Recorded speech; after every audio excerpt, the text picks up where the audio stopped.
Hello! Hopefully this will be a start of a new series where I compare two similar anime against each other. So I'll start with the obvious comparison, Log Horizon and Sword Art Online. So they're both about a stupidly overpowered guy who gets trapped in a game world where girls have the hots for him for apparently no reason. But apart from that, these anime tackle the premise of being trapped in a game quite differently. Sword Art Online focuses on the struggles of its characters while in the game world. Meanwhile, Log Horizon creates intrigue by having a mystery of why the players are trapped by having them know bugger all. Indeed, there are many questions over Log Horizon that it really doesn't answer. Like, why are only players in one region trapped? Who's behind it all? What the hell is happening on the other continents of the game world? All those other NPCs in other parts of the game world dying en masse without the player's protection. The NPCs aren't immortal, unlike the players, you see. Which I know sounds like the anime doesn't have many stakes, but this anime fixes this. First by introducing the possibility of endless oppression and suffering, and secondly with another factor that's introduced later. However, one event really irritated me. When one incredibly irritating NPC was about to die, but was saved by turning him into a player. I wouldn't have minded if this was played into the political side of Log Horizon. They even had the King's Advisor wizard bloke know about it, so the opportunity was right there. But no, it was never brought up again. And it was here that Log Horizon began to quickly lose many of the stakes it built up. In contrast, Sword Art Online's first arc, the stakes are very high. You die in the game, you die in real life. Simple!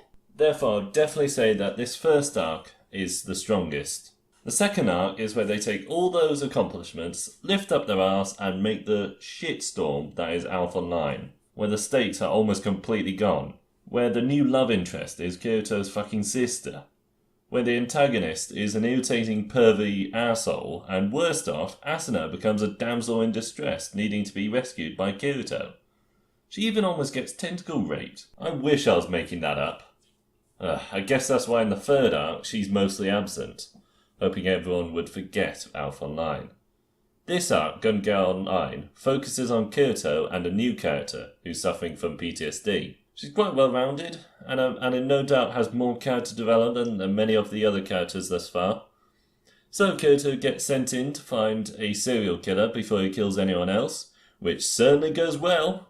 They don't call it Gun Girl for nothing either, as there are now guns. Considering that guns are far better than swords in every way, the computer genius Kirito wisely uses the pointed metal instead. I mean, those sword-wielding motherfuckers from Last Samurai clearly beat those people with guns.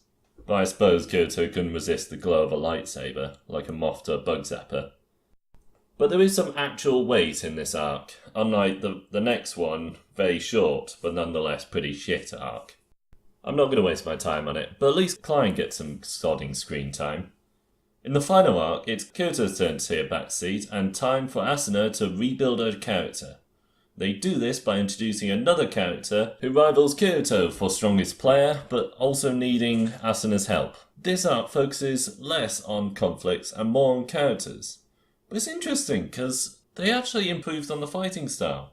So instead of the classic SEO strategy of everyone charging at once, like a fucking piñata party, the strategy's changed to tanks and attackers front and support behind. Almost like it's copied from Log Horizon, where these tactics are used from the first episode. This is one of the advantages Log Horizon has over Sword Art Online. It focuses much more on the game mechanics, like the ability cooldown and team formations, than individual character skills. It still has the main lead being stupidly overpowered, making many fights having a predictable outcome. This is probably one of the reasons why a secondary team of noob kids was introduced. Another might be that the anime thinks that the combat is more complex than it is and needs to explain it for the dumb audience. I would have been fine with it had those kids not been incredibly irritating to the point where I fantasize about them being brutally and quickly killed off. Yes, I couldn't exactly say I was invested into the B team, and even less in the anime's many romances.